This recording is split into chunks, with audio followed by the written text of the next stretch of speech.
welcome to Would I Lie to You, the show where it's a talent to tell tales. On David Mitchell's team tonight, next to the Aaron sweater Mrs. Bryden knitted me, he's my favourite ever jumper. It's Olympic long jump gold medalist Greg Rutherford. And she is the Crime Watch host, who's one of the most popular presenters on television. So I'm sure you'll be cheering her on tonight, unless you're watching this from G-Wing. It's Kirsty Young. And on Lee Mack's team tonight, a comedy actress and star of The Thick of It, a political show all about spin, which is one of the few four-letter words from that show we can say at 8:30. It's Joanna Scanlon. And a comedian who's come here all the way from Germany. I said to him, "You're a star?" And he said, "Thanks very much, I am quite famous now." It's Henning Wehn. So we begin tonight with round one. It's Home Truths, where our panellists read out a statement from the card in front of them. Now, to make things harder, they've never seen the card before. They've no idea what they'll be faced with. And it's up to the opposing team to sort the fact from the fiction. Kirsty is first up. Kirsty, off you go. OK. I have 5 chickens, all named after my favourite newsreaders. Oh. Well, there we are. Right, please, team, what do you think? What are their names? Their names are Anna Ford, Yeah. Jan Leeming, Another newsreader. Selina Scott, Newsreader. 2 Scottish ones, Viv Lumsden and Mary yeah. Marquis. They were very well-known newsreaders in Scotland. What, specifically for Scottish news? There is Scottish news, yes. You didn't mention Angela Rippon, did you? Angela Rippon died. Not the newsreader, the chicken. Actually, it was Moira Stewart that died. Oh, not Moira. This is Chickeny Moira Stewart that's passed away. Chickeny In case Moira any viewers Stewart. are upset, newsy Moira Stewart is as fit as she's ever been. As long as she can... Can I just ask, is that a joke about Moira Stewart, or did you really have a chicken called Moira Stewart that died? I really it's just the way you're looking at me is putting me off. I really had a... I have to say, Kirsty... This is not the first time a woman has said that to me. What breed of chicken are they? They are Burford Browns and Cotswold Leg Bars. Right, do you know enough about chickens? Are they real chickens, then? Yeah, those are real chickens. How do you know so much about chicken? You seem to know a lot. Well, I know that... well, in Waitrose... I thought for a minute then you were some sort of farming expert. It turns out you're just very middle class. Exactly. And they've got those Cotswold leggy ones, I've noticed, the eggs. Can I ask why you didn't have any male newsreaders? Well, because we actually... Well, I'm going to have to say it now. We didn't want a cock. Is it me or is it getting hot in here? When you say they are your favourite newsreaders, how Can I just say, of all the people we've had on the show, you're the most it sounds like you're actually interrogating. Well, how do you rate newsreaders? That's the thing I want to understand. Well, if you've been in the newsreading game as I have, Henning, it's a bit like... I'm sure when you watch stand-ups, you think, well, they're good, they're not so good, they're... Oh, I hate a lot of them. Right. Well, So why was that one Selina Because Scott she and was- not that one? well, funny you should ask that. Selina Scott, particularly beautiful, with sort of blondish feathers. So Jan Leeming, then, what were her markings? Well, The chicken, not Yes. Jan Leeming. Well, she's a rather dignified bird, and she's a very good layer. Again, are we... You asked for it.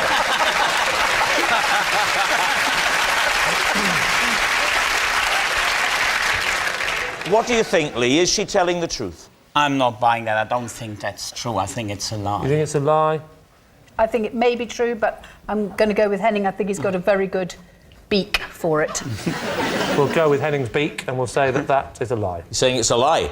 Kirsty, were you telling us the truth, or were you telling a lie? It's true.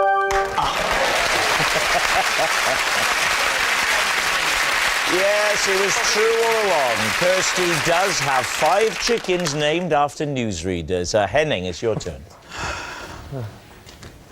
For 3 weeks, I was listed as a missing person by Interpol. Wow. When did this happen? In the mid-90s. Where were you? Had you actually disappeared? Like... I was in Morocco. What were you doing there? I was on a bike ride in Spain. You were on a bike ride in Spain in Morocco. Can I have a moment to chat with my client? What happened was, I met someone in Spain on a train, a Moroccan So hang on, man. was this bike ride in Spain happening on the train? Was it? It was like, because I know that you get those Spanish bike rides on trains in Morocco. It's probably one of those. No, there was bad weather, and that's why I took the train from the north of Spain to the south of Spain, because apparently, according to the local newspaper, there was better, more agreeable bicycling weather. How did you then get into Morocco, though? That is because I met that Moroccan bloke on the train. Which Moroccan bloke? Yeah, does he have a name? I can't quite remember, but it was Mohammed or something. But Mohammed the Moroccan, you met on the train in Spain. He asked me if I wanted to join him to go to Morocco. And then I thought, well, I've never been outside Europe. In for a penny, in for a pound. So you were picked up by a strange Moroccan on a train and agreed to go back to Morocco with him. What's the worst that can happen? How did you find out that you were on the Interpol list? I realised only once I rang my parents, once I was back in Spain. And I rang my parents, and for them it was like someone found them from beyond the grave. So why didn't you ring your parents from Morocco? Because that man, that Mohammed, You remember Mohammed, don't you? Yeah. He was the man on the train. The Moroccan on the train. The Moroccan on the train who invited him back to his house. So and then when I was staying with Mustafa and his family... From what port did you leave Spain and into which port did you enter Morocco? Question. Well, we left Spain, if I remember correctly, from Algeciras and went over to Ceuta, which is one of the two Spanish enclaves in the north of Morocco. Good answer. I think you've just clutched victory from the jaws of defeat. How was it then resolved? How did you end up getting off of the list? Well, hang on a minute, we're jumping ahead here. Yeah. What the hell He's did allowed you to in do that, Morocco? isn't he?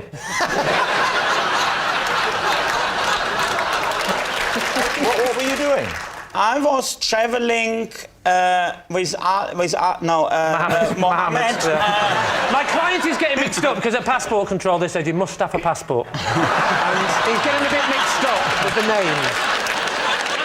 I'm curious as to the fact that Interpol has a missing persons list. Yeah, no, what happened is my parents got involved and they got Interpol involved. Right. And I sent a few postcards, one of them, to my friend Mark. And on that postcard I wrote, I've joined the Foreign Legion. Probably see you never again, have a good life or something. And then, Mark being a quite clever boy, so, OK, with this postcard I can have a lot of fun. I go round Henning's parents and say them something along the lines of, Herr Wehn, Frau Wehn, you might be interested in this. Sorry, so your friend Mark Yes. used this postcard to mentally torture your parents? I'll make his parents think he's disappeared forever for a laugh. Where's German sense of humour?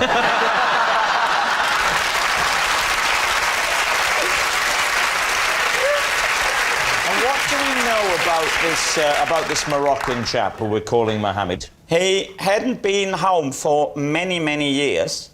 And so we couldn't take the boat straight to Morocco. We had to go to one of the Spanish enclaves because he had to collect a suitcase full of books from a cafe in Ceuta. Why did he have a suitcase full of books? Because someone left them there for him. But why books? in a suitcase? Well, it was back in the mid-90s, people were still reading. So he went to a cafe in the Spanish enclave of Morocco Yes. to collect a suitcase which he told you was full of books. Well, I suppose a friend of his left them there. Yes, but why? I mean, you know what it sometimes is like, isn't it? Like, well, I can't quite think of an example. But if he could, it would be like that. This Interpol list that you were on, can you just elaborate on how your parents got you onto it? Well, they rang the consulate, and they rang all Which sorts consulate? of... The German one. And, Which German consulate? well, the one in Morocco. They And didn't the ring one the in- police. They rang the German consulate in Morocco. Well, that's how you would go about it, wouldn't you? It's no don't good know. ringing your local Bobby. And what happens then with the list? Do you just... They have to tell Interpol, stop Yeah. looking for Henning. We Yeah, I found him. suppose so, yeah. Well, did they? For all My we know, they're parents still act looking like- for you now. I'm safe! So what do you think, David? Does any of that have the ring of truth, or has he made all that up? What do you think, Kirsty? I think it's so odd and inconsistent and unlikely that it must be true. Yeah, that's what I'm leaning towards as well. I think that as well. I think it's true. Yeah. Henning, was that the truth, or were you telling a lie? Well, this story is true.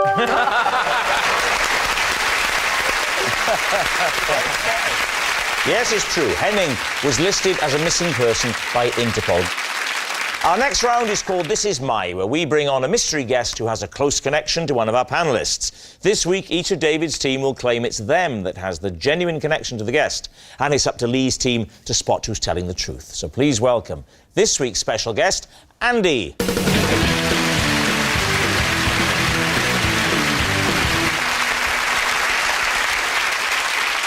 So, let's start with Kirsty. What is Andy to you? This is Andy. He played a handbag snatcher in a Crime Watch reconstruction. And we only got 9 calls, but every single one of those 9 calls said that Andy was actually the bag snatcher. Greg, what is Andy to you? This is Andy. I beat him in a speed eating competition where I ate more than 1 kilo of ribs. All right, David, what's your relationship with Andy? This is Andy. Last year, he gave me a surfing lesson, and he told me that he'd never seen a novice display such natural ability amongst the waves. So there we have it. Kirsty's Crime Watch culprit, Greg's rib-eating rival, or David's complimentary surf coach. Lee, where do you want to start? Definitely with David. Could you just show us the basic move? Because I had a surfing lesson once, and the first thing you learn is to go from lying to standing. Could you show us that move? The lying to standing move. You heard it. I can't really remember it. It was only one lesson. Where did you go for surf? Near Newquay. Cornwall. So I'm not letting it go. Would you demonstrate the movement from...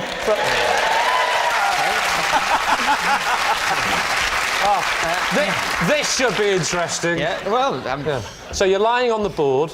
I'm helping you as much as I can. lying on the board. And watch the movement, ladies and gentlemen. Watch as he gets to the I'm stand. sort of paddling along. Nice. Oh, yeah. And then Paddling, you yeah. get up to your knees first. Oh, do you? And then, so I'm not on my knees Then now. I'm turn still a bit 90. shaky, though. Yeah, yeah. I'm a beginner, basically. But you're a natural. Already I'm showing promise. Do you? I'm- See, I haven't fallen in. You've not. And then...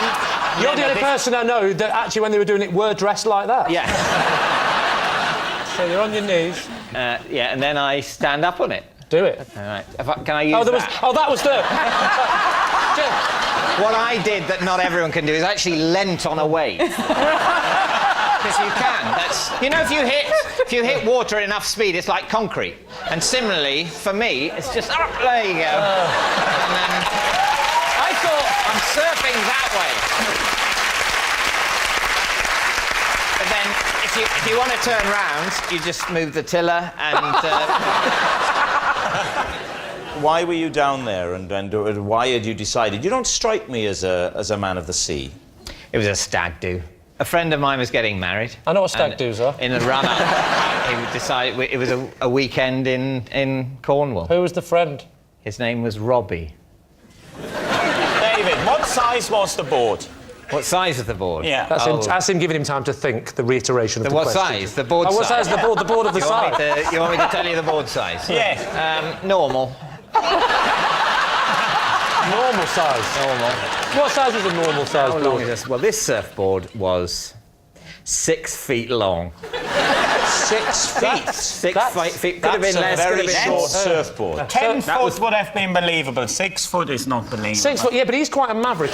To be honest, I didn't Surf. measure it. One final question. What else did you and the guys get up to on the stag weekend, David? We had a curry. Rock and roll. Cornish curry. If you go to the seaside, you're not having a curry, you're having fish and chips, don't you? And what sort of stag do goes all the way to Newquay and say, well, I really fancy now some naan bread. I must say, if that's the part that you think is the chink in my armour, that stag do wouldn't have a curry on the seaside, then I reckon I'm doing all right. Right, Lee, who's next? OK, Kirsty. Yes. Just remind me again of your Well, thing. this is Andy, and in a Crime Watch reconstruction, he played a bag snatcher, and we only got 9 calls on the particular reconstruction, and every single one of them actually named Andy as the real bag snatcher. He was representing the criminal, yeah? And Yeah, the bag snatcher. the bag snatcher. How much money was in the bag? Well, that was the reason, because we wouldn't normally have something like a bag snatching on Crime Watch, because although it's serious for the person it's happened to, it's not. But is this where you're going to relatively pretend that it was more serious. serious? She wouldn't let go of the bag, so it ended up as kidnap. No. No, you shouldn't make light of it, Lee. It's crime.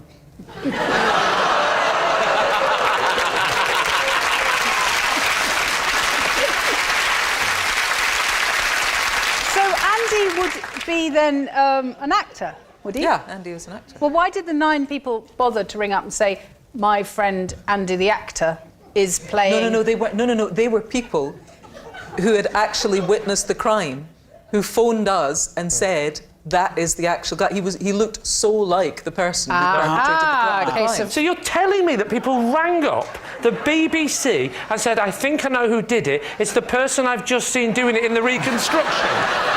Yeah. What does that mean? What are you talking about? Just to be clear, Crime Watch has been going it'll be 25 years next year. This has never happened before. You don't say. I would go as far to say it's never happened at all. Was Andy subsequently arrested? Andy wasn't arrested. He wasn't arrested. No. He wasn't arrested. He's an actor. Of course he wasn't arrested. Get him now! Yes, get him quick. Right, what about Greg and his You think story? Greg did it?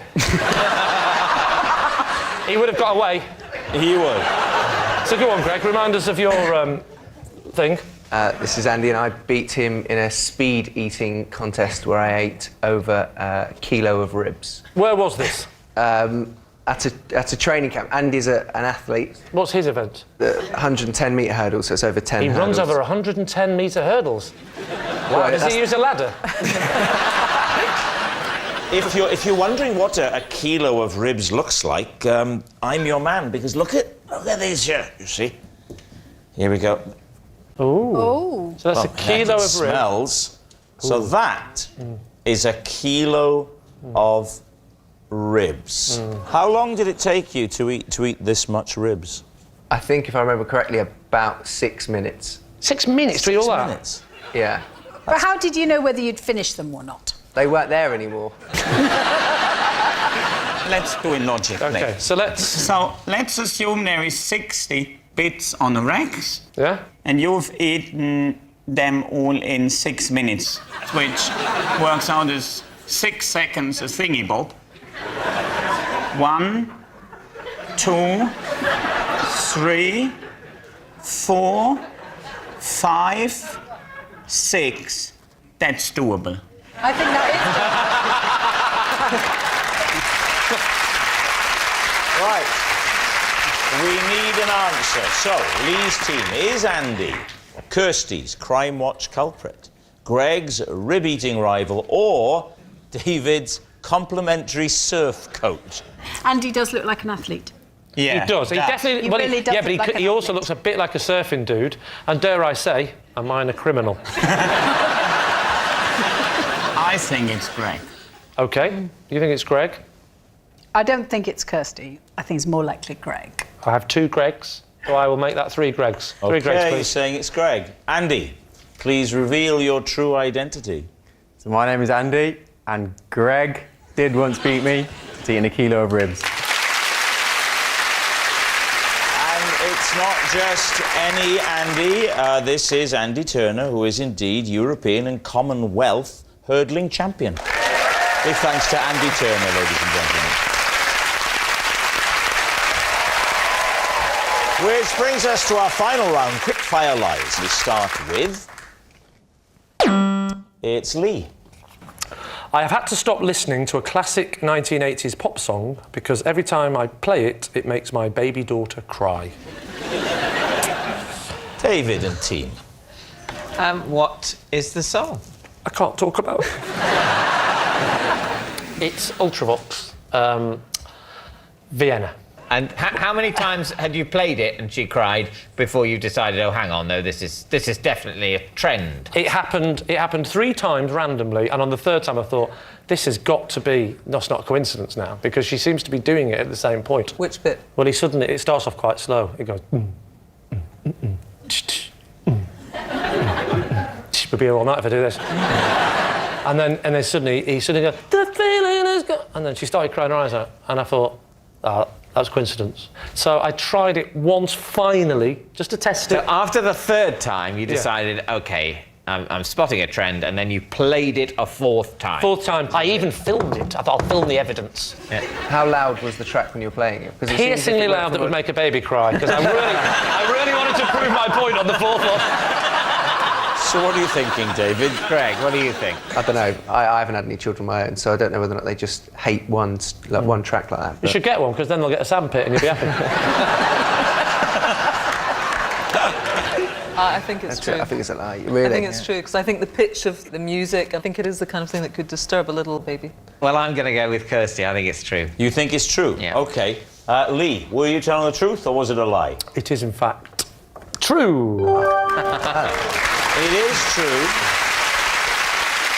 And, rather excitingly, we can prove it. I did film it. I felt terrible. I did it once. It's never been played again. Played a BT. OK, so here it is.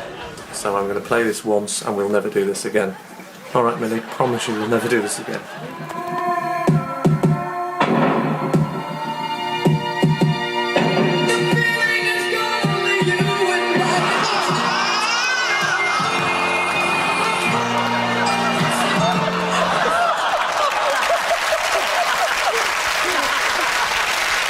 So sorry, Millie. The bizarrest thing. I think you'll agree, ladies and gentlemen, now that's light entertainment. It makes me so angry because they wouldn't show the clip of me attacking my mother with a taser. It was really funny. Yes, it's true. There is nothing that Lee will not do for a laugh. Next. It's me. Right. I was recently bounced off a bouncy castle whilst trying to prevent a bouncident. What's a bouncident? It's an incident involving a bounce, and you put the two together to create bouncident. Sure, So it's a derivative of accident, not incident. Well, obviously, an accident is an incident, and a bouncident is an incident. Was this bouncident an accident? It was a bouncident waiting to happen. How did you go about preventing the bouncident that might or might not have happened? I'll tell you everything. let me set the scene for you. It's early summer, It was the birthday party of a small child. Was you invited or just turned up? Let's be clear. There's a children's party in a church hall. Yeah. I'm Yeah. attending because it's the party of my nephew. Yeah. And there's a bouncy castle. Whoa, in the church hall? I know, I've never Indoors? seen Yes, that. yes. An indoor bouncy castle? Indoors? Yes. How big No, was there it? wasn't. No, there. How did they get it in the door? That's a fire hazard. I'm not an idiot. How did they get it in the door? We've got him. No, I'm sorry, church hall, is that where the service is being held? No. This is It's the adjacent this is building. Church Hall was our Prime Minister during the war.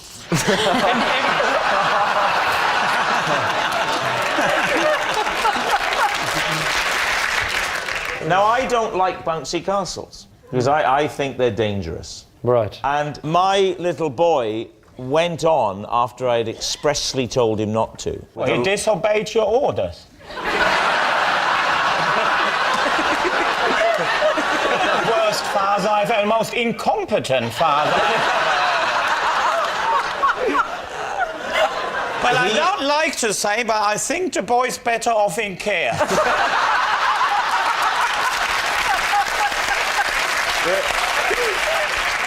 Hey, this is very upsetting. He clambered on, unbeknownst to me. Yeah.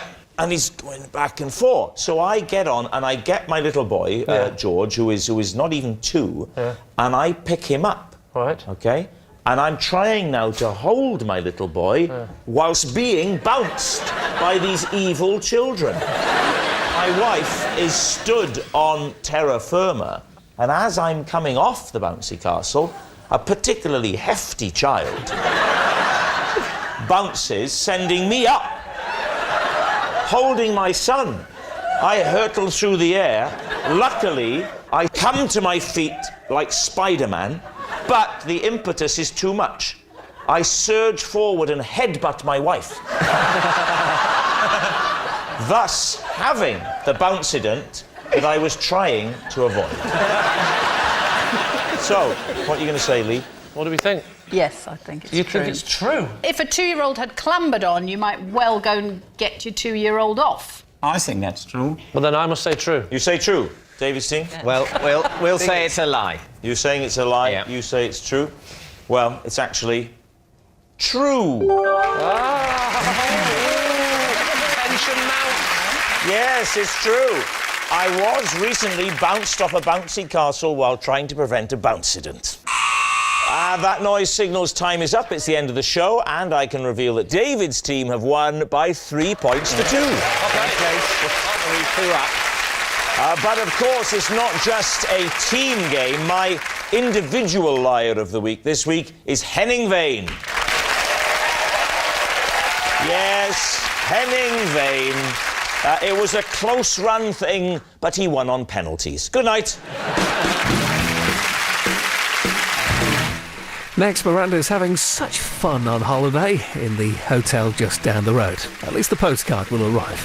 Then it's either Agnes or the family dog. One of them's going into a home. Mrs. Brown's Boys at 9:30 on BBC One. And the news is always good over on BBC Three with extra bits. Russell Howard's waiting right now.